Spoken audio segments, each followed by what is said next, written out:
Assalamu alaikum, hello and welcome. I'm Farah Khaleck and this is Self-Care Chats with Farah, where we inspire personal growth by sharing diverse experiences that will positively charge and transform mindsets to love and appreciate oneself. In today's episode, I'm joined by Shalini, who is a mental health and social commentator. She's a TV radio host, an author, a TEDx speaker, and a controversial widow. She's also the executive producer for the Manic Monologues. Hi Shalini, thank you so much for hanging out with me today. Thanks, Farah. Such a pleasure. And we've got cake. Yes, and coffee. Thank you so much. How are you doing? I'm good, actually. Yeah, really feeling good. We've just had a weekend of self-care, so feeling really good. Amazing, amazing.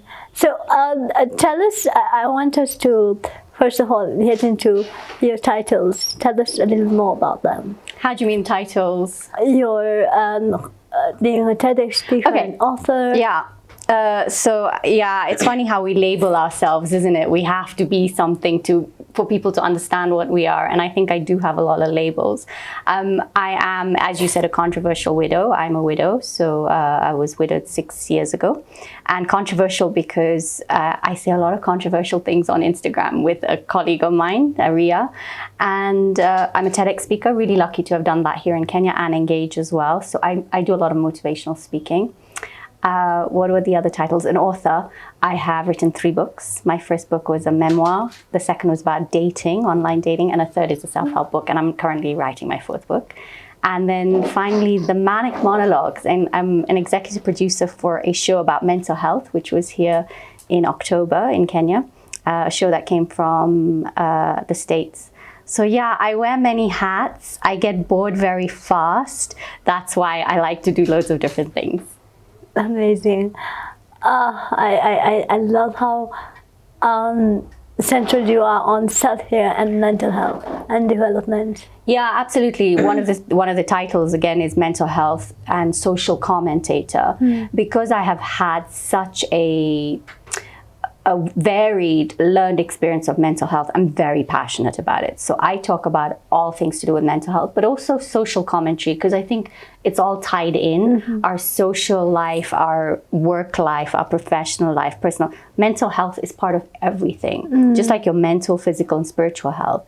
I feel that mental health is so integral to what we are. We don't speak about it enough in Kenya. It's such a stigmatized topic. And also self-care. I love the fact that you're talking self-care, because so many people think self-care is selfish, and it's not. Without self-care, we just cannot carry on. We need to look after ourselves. So yeah, mental health is the thread through everything I do, whether it's my books, whether it's the play, whether it's my talks, everything is mental health. I love it. I love it. And it is important. We really do need it. Great. So before we start, I would like to quickly remind our viewers to subscribe and our listeners to follow this podcast wherever they're enjoying their podcast from. Right. So Shalini, what's your favorite month? My favorite month? Oh wow, that's a really good question. I think I don't get asked questions like this. I'm gonna have to say September. I'm gonna be a bit like. Because, oh wow! Yeah, towards the end. No, so middle of September, because I was born in September, so I love September. I love celebrating my birthday. I never used to, because I always used to think, oh my gosh, I'm getting older. I was 30 for so many years. Every time somebody said, "How old are you?" I'm like 30. And then I became 35. I'm still 30. But actually, when my husband Jeremy died, I was 40. And I realized that life is precious. Every added year you're given is precious. He died when he was 59, which is really young in today's age. So now I celebrate my birthdays. I'm 47. I'm proud of it. And I think we should celebrate. Every additional day you're on this earth is a celebration. So it's not just September 14th is my birthday. It's like, that's my birthday month. And I make a big deal of it. And I tell everybody it's my birthday. So yeah, it's my favorite month. I love it. I love it. And I love that you made it about you and you owned it. And I see the journey. Yeah. I see it. Yeah, because I think we're so scared of getting old that we're like, oh my gosh, I'm getting wrinkles, or I'm getting gray hair. Hey, own it. That's life, right? And the fact that you're given, and there's so many people who die young. They would value another birthday to celebrate. So I feel like we should celebrate our birthdays. With gratitude, right? Yes. We're here to celebrate. And life is about, okay, life is full of challenges, and it's about learning, and I feel that we're here to learn. But it's about happiness, it's about celebration. And I don't think you can do that unless you celebrate, like, even the small things in life. And a birthday is a big deal. The fact we're actually on this earth, one in I don't know how many trillion possibilities of being on this earth. Let's celebrate that. Yes, definitely. What is one item that is always in your purse? Definitely not money. And in Kenya, I think it's an ID card, because I'm really worried about having my ID. So what's in my handbag or in my purse? Both. Okay. Okay. My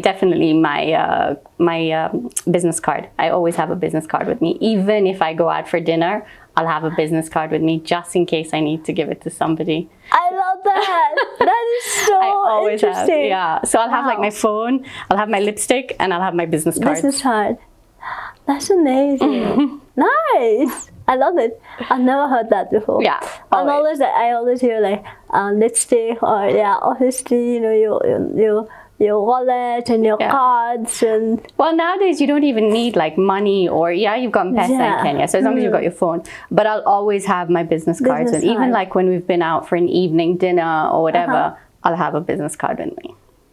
Amazing. You never know who you're gonna meet. Right? You never know, right? That's the one. You never know. What do you consider priceless in your life right now? Priceless? Yes. My relationship with my partner Amar. I am so lucky to have a second chance at love. I fell in love with Jeremy, my husband, and when I was 21, we were together for 19 years. And then when he died, I thought, this is it. I'm 40. I'll never meet somebody else again. And then when Amar was a childhood friend, actually, when I met up again with him after 30 years, and we clicked straight away. I'm so blessed and grateful for his love. It's priceless. It's so like, you can't price it in any way. You can't value it in any way. It's just invaluable. And look, I'm getting emotional talking about it, because he is the most important person in my life, and our relationship and our love is the most important thing I have. Yeah. That's Sorry. Beautiful. Oh, that's beautiful. Do you think people are made for each other? Yeah, without a doubt. So I definitely feel that Jeremy and I were soulmates, twin souls actually. We were made for each other. And now with Amar, I feel exactly the same. He didn't have a long-term relationship till he met me, and that was in his 40s. And I always say to him, why didn't you have a long-term relationship? And he was like, I was waiting for you. Sounds so cheesy. But I think we were, we were brought together at a time that I wasn't even looking for a relationship. I was grieving Jeremy. I was looking to travel the world. And when I came to Kenya and met Amar, I don't know, I think we're made for each other. We complete each other. We really do. We support each other. He's my biggest champion. But I think we do complete each other. And I believe that of Jeremy. When Jeremy died, I felt like half of me had died. And then Amar completed me. Amazing. I feel like a lot of us had this notion that, you always fall in love once. And, it's never ever the same again. And it's different. It's different. It's different, yeah. That you can fall in love multiple times, and each time will be beautiful and different. And absolutely. You just have to open yourself to it. Absolutely. And I think when I met Amar, I was ready. I opened my heart and my mind. But before that, when Jeremy died, I had a very closed heart and very closed mind. And I was obviously grieving in a very dark energy. But when I met Amar, I had already been through the grief. I'm not saying grief leaves you, it changes. But I had been through the toughest and worst time. It had been 3 years. And then when I met Amar, my heart was open. my mind was open. And it wasn't necessarily open to love, it was just open to experiences and living life again. That's what it was. I wasn't open to a relationship as such, I was just living again. And when you live again and you're open, things happen, magic happens, and it happened, yeah. And I think we as human beings have such capacity to love that loving one person, I'm not saying I thought that was me, Jeremy and I were going to die old together, but we have capacity to love. And I think for anybody who's lost somebody or gone through a divorce or had some kind of breakup, don't give up. I believe there is somebody out there for you. Yeah. Beautiful. How was the childhood like? So my childhood was here in Nairobi, and yeah, you know, I think we live. Some of us have lived very privileged lifestyles. When I look at some children in Kenya and in other countries who don't even have food to eat, who don't have an education, we were just driving back from, I don't know where we were, and there was a little boy looking after, it was Nyahururu area, and this little boy was looking after sheep and goats, and like that small, and he had like 15, 20 sheep to look after, and I just thought, he's not even in school. And we didn't have those concerns. We went to some of the best schools in Kenya. If our kind of equivalent of what people go to the cinema in the UK is we went on safari, or we'd get in the car and go to the national park, and we ate out at really good restaurants. My dad did really well. He was a restaurateur. So it was a very idyllic, very privileged childhood. And I don't think we appreciated it when we were children. It's only looking back at our childhood now. I'm very grateful for what my parents gave me. I'm very grateful for the education I got, because it's got me and my sister where we are today. And I think Amar says the same thing. He had a great education. Yeah, we were really blessed, and I don't think we appreciated it at the time. Yeah. True. Did you have a good relationship with your parents? So growing up, yes, very much so. It deteriorated a lot when I met Jeremy. I was 21 when I met him. He was 40. So the age gap was not acceptable. He was English, white, divorced, 3 children. So he was everything wrong for the good Muindi girl from Kenya. So the relationship did deteriorate completely. I was estranged from my family for 12 years. So from going from a very tight-knit, close family to no contact for 12 years was tough. Yeah. What is one memory that always stands out when someone mentions your childhood? Okay, so I was a dancer. I started dancing when I was 3 years old, because my mom had always wanted to dance as a child, but they couldn't afford classes. So when I was 3 years old, she put me into dance class, and I grew up dancing. I had my Arangetram, which is graduation at 16. So overall, I would say that a lot of my memories are to do with dance. Like my first memories of me being on stage as a 3-year-old, surrounded by older girls dancing, that's my first memory. Oh, I love that. Dancing is so,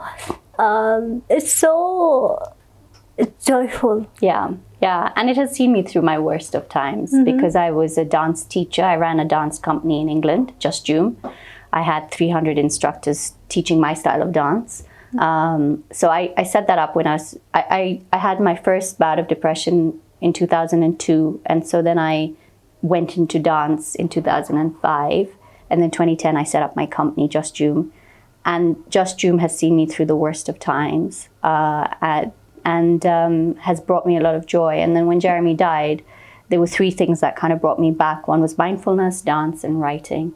That really helped me work through the grief, but also heal. Yeah. What's your form of dance? So it's Just Joom is a style of dance based on Bollywood dance fitness. So I created my own syllabus, and we were the first Bollywood dance fitness training program to be accredited in the world. It was accredited in the UK, and I've got my own syllabus, and I took from Bharatanatyam, which was my training, Indian folk dance, but we would have like in one style. But in Bollywood borrows from everything, so you might have a flamenco style step or a jive step or something to do with modern. So yeah. So it's a style that in sounds itself. like fun. It is fun. A lot of people are telling me to teach in Nairobi, but I'm like, no, I used to do that. My career has moved on. Really? So, yeah, I dance for myself now. But when was the last time you danced?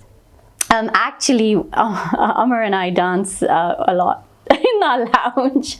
We'll just put music and we'll dance. So yeah, we dance together. I love that. But yeah, I'll dance maybe once or twice a week, just myself. Go through some old routines. But teaching dance, I don't do anymore. Yeah. What's a philosophy of life? What's your philosophy? My philosophy is very simple. It's to be happy. And I believe that my sort of manifesto in life is to inspire other people to overcome curveballs, challenges, to cultivate compassion and resilience so that you can be happy. So my whole philosophy is about cultivating happiness. But I'm not saying that we mustn't go through the challenges and everything that life throws us. That's not realistic. But life throws us so many challenges. It's how we react to them. And often we will fall, but we will rise again. We will cry, but we laugh again. And we will fail, but we will come back from those failures, because failure is a great way to learn. So the philosophy is really to learn those lessons, to cultivate resilience, to create happiness. I love it. It's a beautiful one. Shalini, you mentioned your first husband, his death. Can you say that was a turning point in your life? I've had many. I think my first turning point was when I was 21, when my family didn't accept Jeremy. It was a huge blow to my life, because everything I felt was my family, the strength I got in them, my understanding of who I was living in Kenya. I always thought I'd come back. Here I was in the UK without family support, except my sister who supported me. Just to have like no ties with a family that I had thought were my strength, that was a turning point. But it was also a turning point in that I knew I had grown up at 21, and I was 100% sure, and still am today, that I made the right choice in choosing Jeremy, because we were together 19 years, and those were 19 very happy years. Having said that, I did go through loads of things, but it was to do with work and the estrangement and stuff. But Jeremy was always my rock. So that was a turning point in that I had to make a really tough choice. I made it, and I have never regretted it. And I think for me that showed that you have to really listen to your inner voice. You have to listen. You have to believe that if you really want something and know it's right for you, stick to your guns. So that was a really big turning point. And then his death was a huge turning point for me, because I suddenly realized how fragile life was, how impermanent stuff is. You think you're going to grow old with this guy. Then he gets cancer and he dies. And he was the love of my life. So for me, that was a huge turning point in that the fragility of life, the impermanence of life. It was, and I was alone. First time in my adult life, I was alone, because 21 to 40, I had pretty much grown up with him. And then going through the grief, and then I think the third turning point that really sticks out for me was my father's funeral. My father died from cancer as well, 18 months after Jeremy.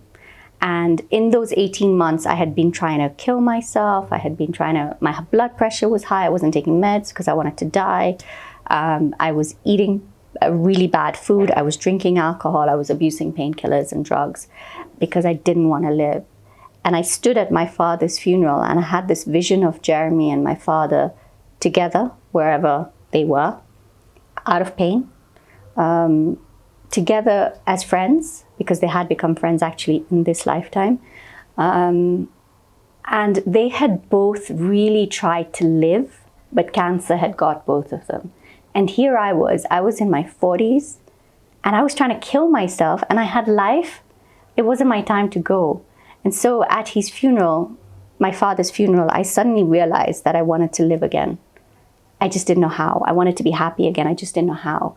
And so the 4th of February, 2018 was another really big turning point for me. Yeah, that was when I decided I wanted to live again. Yeah. I'm so sorry to hear that, your dad. Wow, those are tough moments. Yeah, and I think that's just it, right? These teaching moments, these learning times come at tough times. You never learn when you're happy, because when you're happy, you're living life. But my turning points have always been tough moments, right? The estrangement of my family, that breakup, Jeremy's death, my father's death. And those are very memorable. I've obviously had other turning points, but those are the ones that really stick in my mind. Shalini, you said your childhood was quite close-knit. You are close with the family, and then suddenly you were estranged from them. What is something that you learned about yourself being alone? As what, during the turning point? So yeah, throughout this journey. Yeah. Because you were with someone, and then again, boom, alone. Then again, boom, alone. Yeah. You lost your dad again. Yeah. So I think that we're resilient as a species, and we can be thrown so many challenges. And we will fall, right? Because I did have depression when in my 20s after the estrangement. I did have debilitating depression and suicidal ideation after Jeremy died. But I always believe that if you have hope and you have belief that you can get through it, you will get through it. As a species, as human beings, we are more resilient than we give ourselves credit for sometimes. And life is not easy. It will throw you challenges, but it's how you approach those challenges. It's how you face them. And you know what's really interesting, Farah, is the first time I felt really hard. Then I climbed my way up with Jeremy's help. Then when Jeremy died, I was on my own. Another fall. And that was another fall. And that was a hard, dark, deep fall. I mean, I know that was the darkest it's ever been. And I was in this, like, the depths of despair. But after a year, I managed to come out of that. And it wasn't easy. I didn't just come out of it. It was a slow crawl up. Now, when things come my way, I don't fall so low because my resilience is built. And that's why I believe that when you do fall, if you can then come up and build a resilience, the next time you'll fall less deep and less hard. And then, so I know that now, whatever comes my way, I will have that resilience to deal with it. But we must also accept that this is life, right? It's not always happy. Because when you're low, and as you're coming out, that's when you're learning the lessons. Then you're enjoying life, happy, boom, something else happens. So I think for me, it's that I am a resilient person. I'm also a nicer person for all the crap that's come my way, because I think there was an arrogance at 21 that I've had this amazing lifestyle, privileged childhood, amazing I can do anything, nothing's gonna, and then suddenly you realize actually. So Jeremy definitely made me a better person. He was patient, he was kind, he was compassionate, he was funny. I was probably more arrogant, definitely more ruthless. I was very ambitious. And I still am, but I'm different in the way I approach it. And I feel that actually in Nairobi, we sometimes are so ambitious that we lose our compassion. We often will step on people's toes to get where we want to. And we are not grateful for the opportunities that come our way. And I feel that a lot in Nairobi, that in our hustle to achieve, we're actually not very nice people. And I feel that that's something we need to really revisit and look at ourselves. Because the hustle is real in Kenya. It really is. The struggle is real. But it's how you do it. And I definitely at 21 was a very different person to what I am now. I definitely am more compassionate to others and to myself. A quote comes to my mind when you said, when you spoke about resilience, And that is the hope that really helped me, with myself, with accepting myself. It's by Bob Marley. Yeah. And he said, you never know how strong you are until being strong is the only option you have. It's absolutely true, right? It's absolutely true. We never know. Yeah, yeah. And sometimes, and now when I'm sure you must be having those moments when you look back and you're like, how the hell did I do that? I really do. I'm like, is that me? Was that me who got through that? Yeah. And often I did a lot of writing around that, and I'd be writing stuff and I was like, I don't even recognize that person who wrote those really dark things or sometimes really hopeful things. And you just think, I look back and I look back and I think, could I go through all that again? And in my head, I'm like, probably not. But actually in my heart, I'm like, you would. If you had to go through it again, you would. I wouldn't want to. I don't choose some of this on your worst enemy. Like losing your husband is the husband that you absolutely loved and thought you were going to live the rest of your life with. It was tough. It was. I'm sure it was.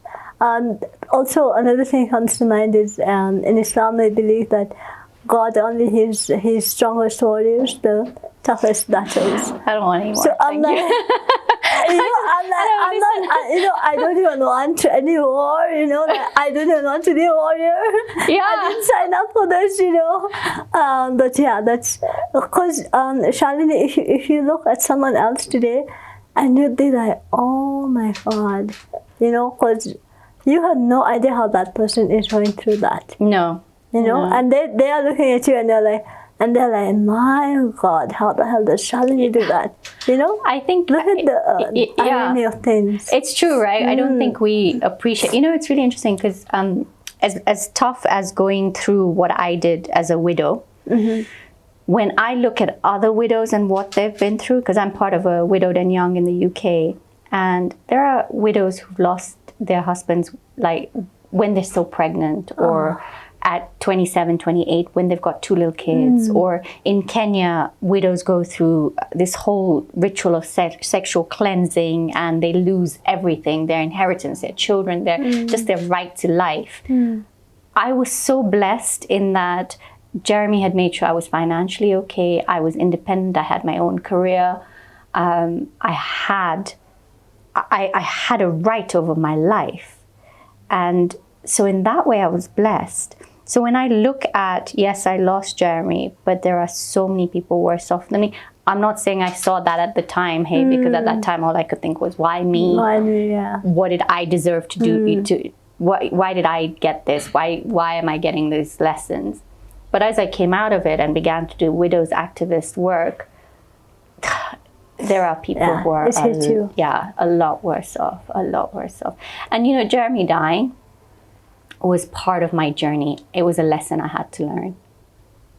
Yeah. Shalini, would you say you're more grateful today than you are maybe, let's say, 20, 30 years ago? Oh, without a doubt. And every day I'm more grateful because I just realize how much I have. When you practice gratitude, you realize how much you have, not how much you don't have. And I'm grateful for that time, that 19 years with Jeremy. He made me who I am today.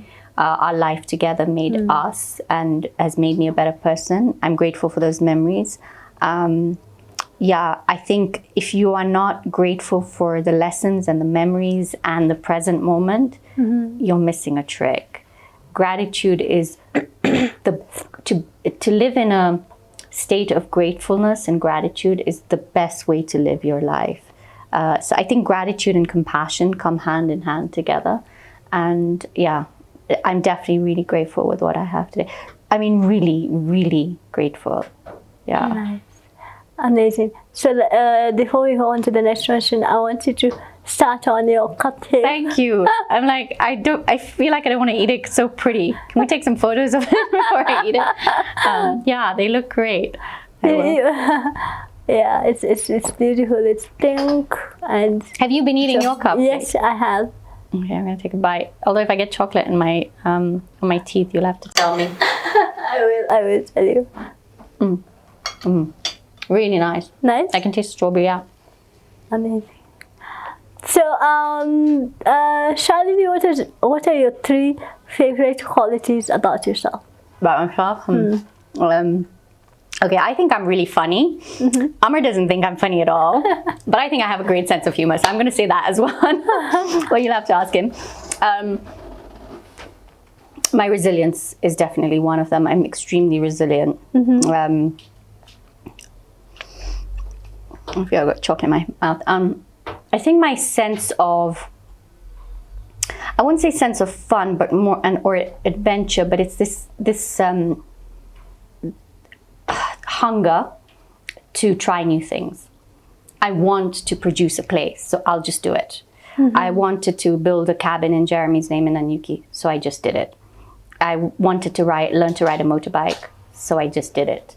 So just this kind of belief that I can probably do anything I really want to do. You don't hold back. I don't hold back. I think also when Jeremy died, I lost my sense of fear. Hence, I learned to ride a motorbike. But I think the sense of fear has come back a little bit because now I'm a little bit more scared of dying and that I don't want to leave Amar. But yeah, I believe the cycle of life and death, when my time's up, it's up. So I'm like, I have to live life fully now. I mean, I've never produced a show in Kenya. I've never produced a theatre show with such a big cast. I've produced two women dance show for the Edinburgh Fringe Festival many years ago. But something like the Manic Monologues, which you saw, I've never produced anything like that. This was the first time I did something like that in Kenya. But I wanted to do it, and nothing was going to hold me back. So I think that just that sense of, yeah, I can do it. As a child, what were you most afraid of? Snakes. I still am. Same. Yeah, snakes. I mean, I think I was pretty fearless, huh? My mom put this kind of very, she was a career woman. She was very outspoken. And I think my mom and dad also put into us that we could do anything we wanted. So, yeah. I can't really think of a fear except for snakes. Yeah. Interesting. Let's see. What do you like doing most? What do you look forward to doing most with your partner? So traveling. Yeah, we love traveling together. And we haven't actually traveled outside of Kenya in 3 years. So we've just been rediscovering Kenya. For me, it's a rediscovery, right? I lived in the UK for 20 odd years, came back with Jeremy, did a bit of travel. But to live here in Nairobi and now rediscover like the Aberdares, which we haven't been to since we were kids, or going to the coast together has been amazing. We did a road trip from Nairobi through Amboseli and Savo to the coast and back. And just, I love long road trips with Amar. It's just great to sit in the car with him and just discover Kenya. I feel that traveling is also a wonderful way to know someone. It really is. It can make or break a relationship. We've had a few fights, but I'm always aware that he's got the car keys. I don't want him to leave me behind in some. But yeah, he's a great person. We like the same kind of things. So just traveling together has been a joy over the last 3 years, and we really are hoping to now do that abroad. We didn't because of COVID for a while, and it was just a pain.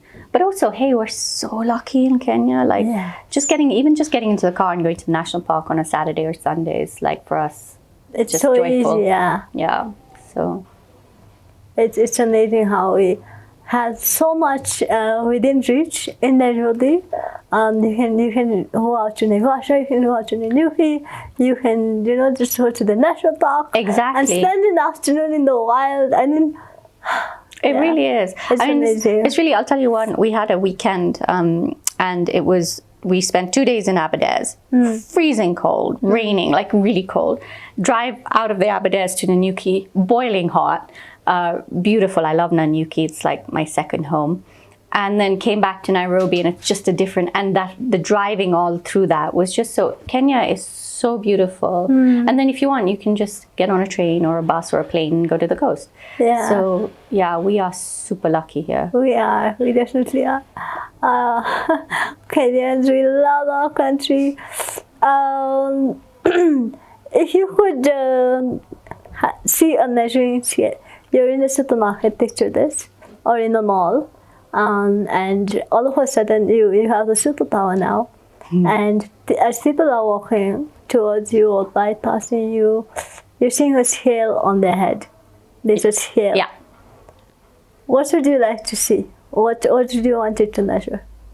I'd like to see how happy people are, or how not happy, and I'd like to do something about it. So for me, that would be, how happy are you and how not happy are you? Just so we can also be kinder to people. Everybody's going through stuff, and actually, I'll tell you what's really interesting. You often see people smiling or whatever, but you don't know what's behind that smile.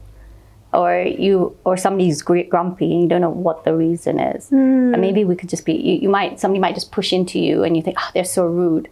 But they might be thinking or really in a dark place. Away, yeah. So I'd like a happiness scale. I love that. It would be so nice to be. And if you would see someone, just go and hug them and feel like, everything would be okay.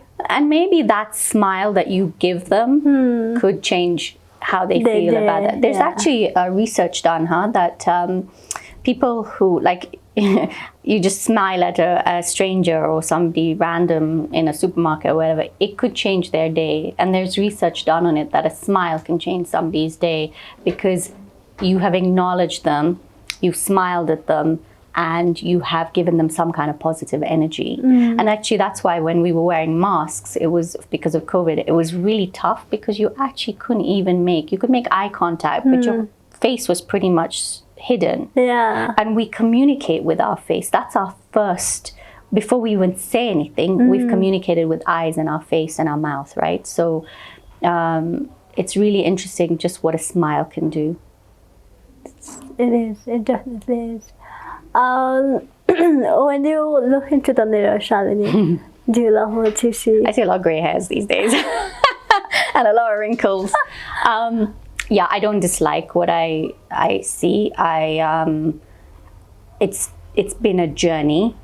In my 20s and 30s, I really struggled with how I looked. Now I am what I am, but I think that comes with age. Like I said, I'm 47, so I think if I didn't like what I saw now, I think I've grown into my body. I'm not the thinnest I've ever been. I used to have beautiful long hair. I cut it. I have gray hairs. I have wrinkles.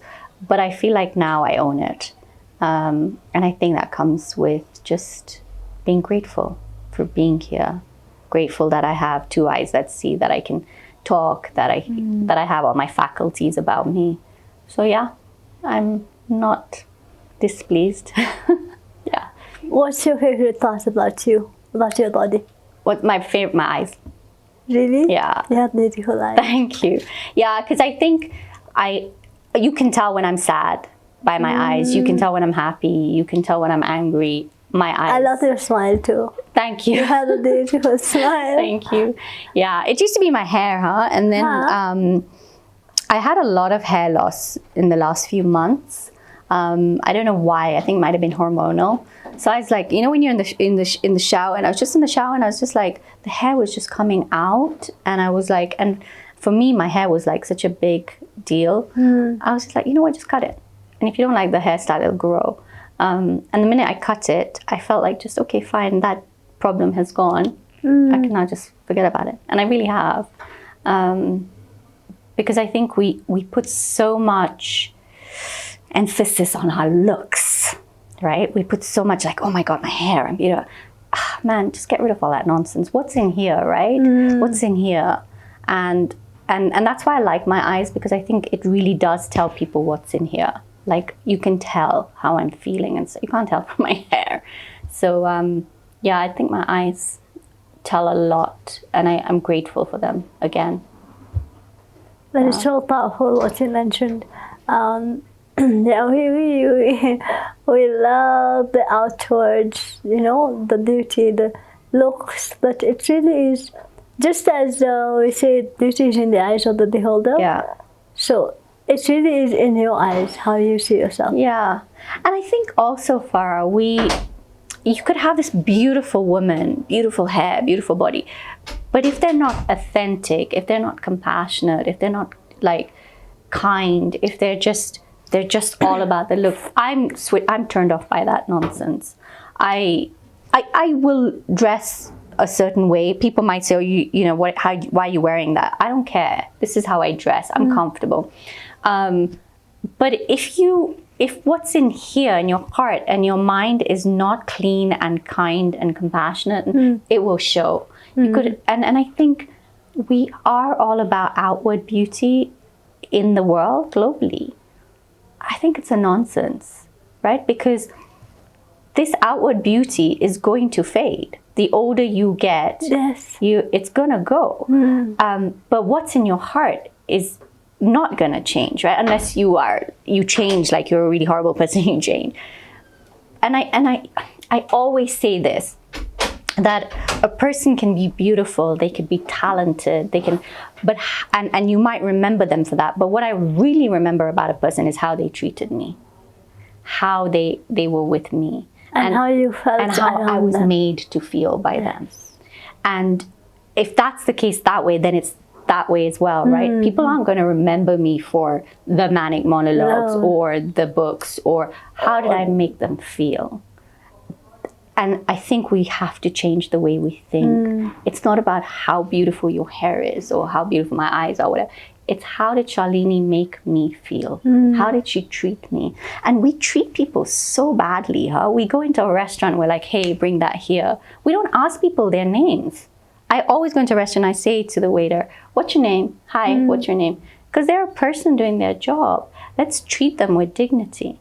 None of this like, you're here to serve me, I'm going to treat you. Even like today, the Uber guy, we had a long chat. Where do you live? Do you have kids? James, I know his name, right? We're people, and connection is key. Like today, I came in and asked you guys, right? Yeah. Because connection is key.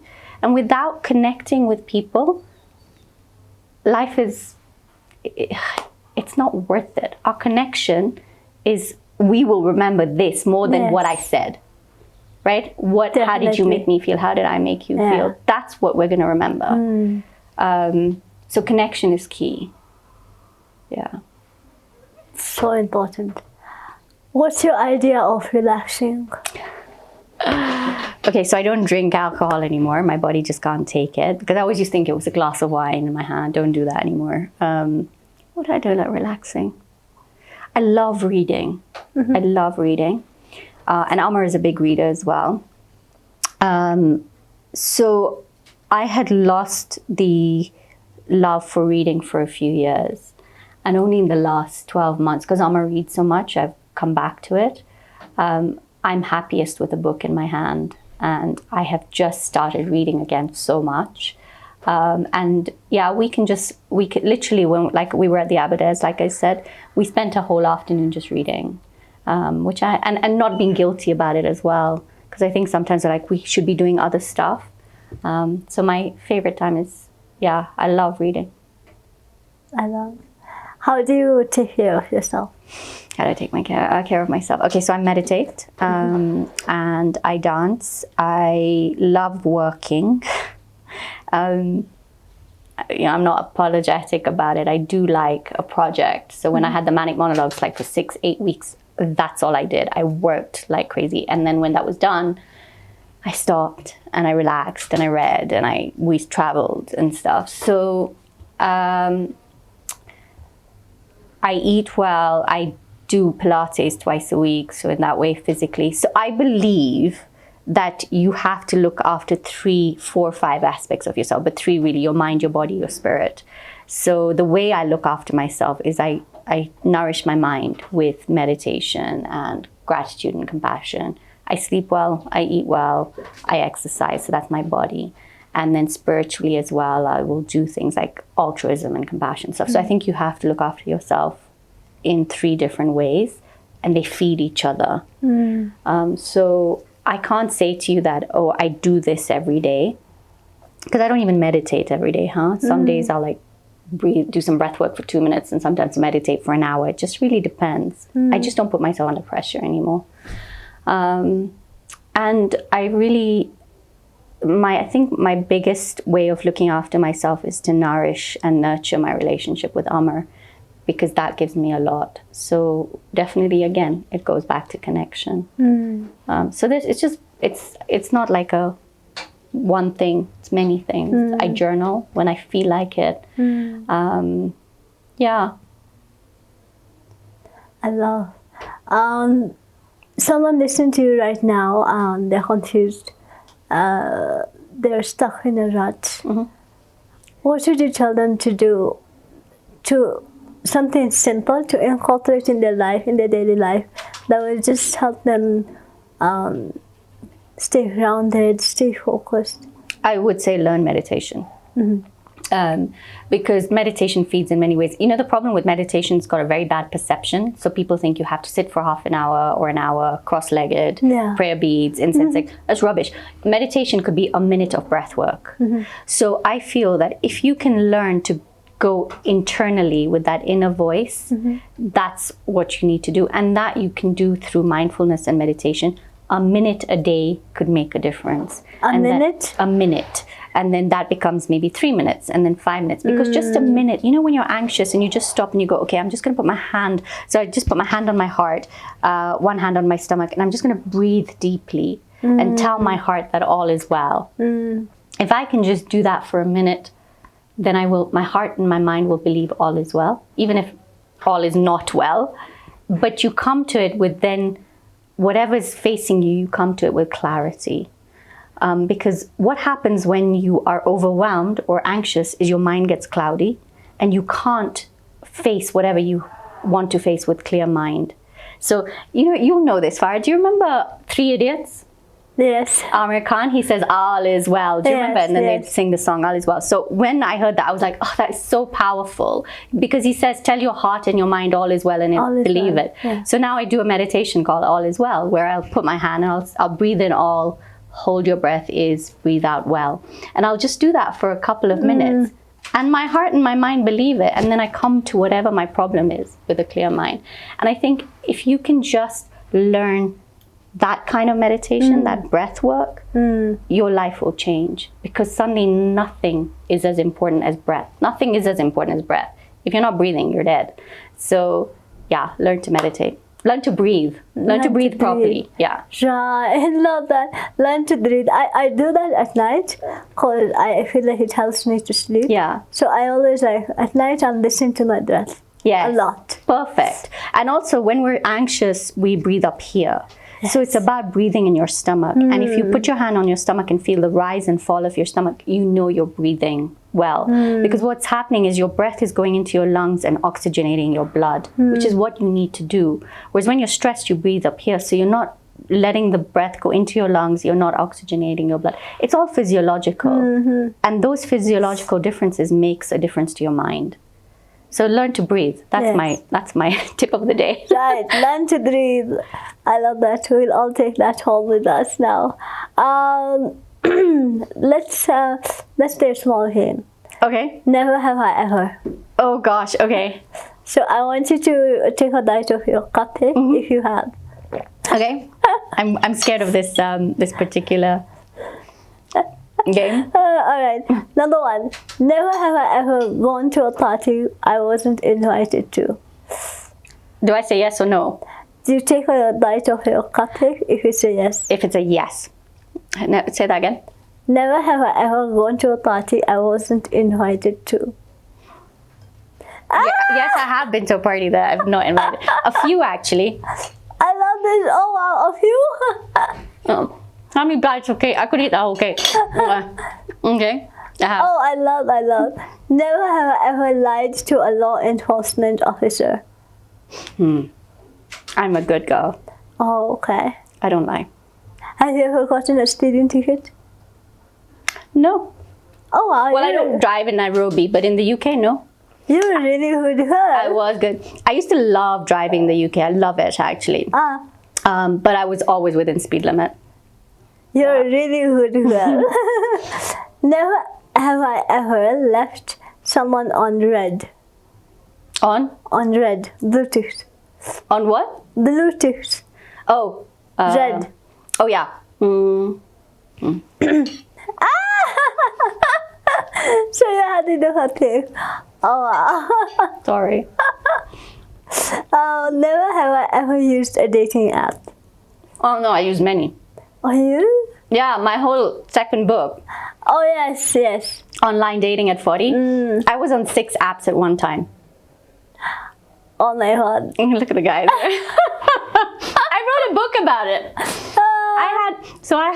I had 5 dates in 1 week. I had 2 dates in one day. Wow. We need another episode of this. I know. You have to read my book, Online Dating at 40. So when Jeremy died after 18 months, when my father's at the turning point, I was wanting to live again. I thought, well, I need to find happiness in a man because that's what Jeremy had given me, happiness. Well, I can tell you it's a futile endeavor. Men don't give you happiness. I only found Amar when I was happy again. Actually, men give you a lot of manenos, by the way. Guys, I'm just saying. But I wanted to have companionship and laughter again, and the best way to find dates was online. So I went on to everything I could, like literally everything. And yeah, there was one Saturday where, should I talk about this as self-care? Oh, it was one Saturday where I had a date with one guy at lunchtime in Guildford, near where I lived, and then I had to run for the train to get the train to London to have my dinner date with another guy. That's what I did. I love this. I love how you're such a good proper girl and then you're out there dating. I never said I was a good proper girl. I mean, I didn't, I won't like break the speed limit, but I'd have 5 dates in a week, Wow. I've got my limits, right? I love it. Oh, that's nice, but yeah, just do you, girl. Do you. All right, so I'm going to ask you a question. It's kind of a question that will tell us a little bit more about your personality. Mm-hmm. All right, so it's a trick question. It's a trick question? Yeah. Thanks for telling me that. Okay. So I'm getting really scared. No. We're coming to the end now. So the first, okay, your favorite animal? Oh, without a doubt, elephants. Elephants? Yeah. So elephants, because they're my spiritual animal. They're my animal spirit. I get a lot of advice and wisdom from them because they're very bright. As a pet, a cat. I used to have a cat. Hold on. So elephants are not available. They're not an option. Second favorite animal? Cat. Cat. Okay. Cats are not available as well. Third favorite animal?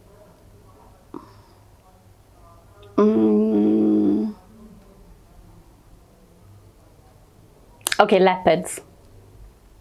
Wow. So cats, when I say cat, I mean a domestic cat. But I think leopards are beautiful animals.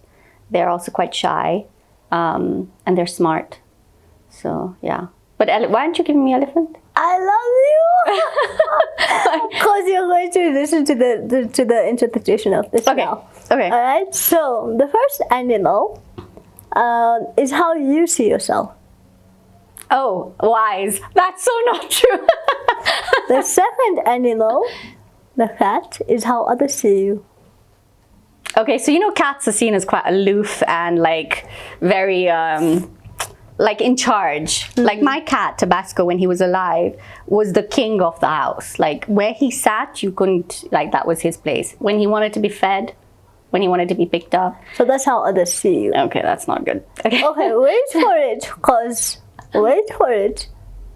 The third animal, that's how you are. Oh, shy? Yeah. I'll tell you what, actually that's interesting because cats, leopards are quite introvert in that yeah, they're beautiful. Thank you. That's how you are. That's how you really are. Okay. I like that. I love this question. When I did it on myself and I want to share it with you. So my first animal was a lion. Okay. And then the second one was horse. Oh. And the third one for me was cat. Okay. So when I saw the other interpretation for the animal, I was like, no, I'm not a cat, I'm a lion. But you know what's interesting? So cats really know how to look after themselves. Have you seen, like a cat will know how to sleep and takes care of himself and will clean themselves. And there's a lot of self-care in a cat, which is quite interesting. So I was like, what? Yeah. No. Yeah, elephant, cat, leopard. Leopard. I love it.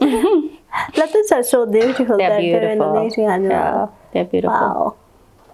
Thank you so much for hanging out with me today, Shalini. It's been fun. Thank you. It's been an amazing 1 hour, I think. Yeah, that's it for today. Thank you for tuning in and watching this episode of the Selfie Chats with Farah. This episode was not sponsored, but it could be.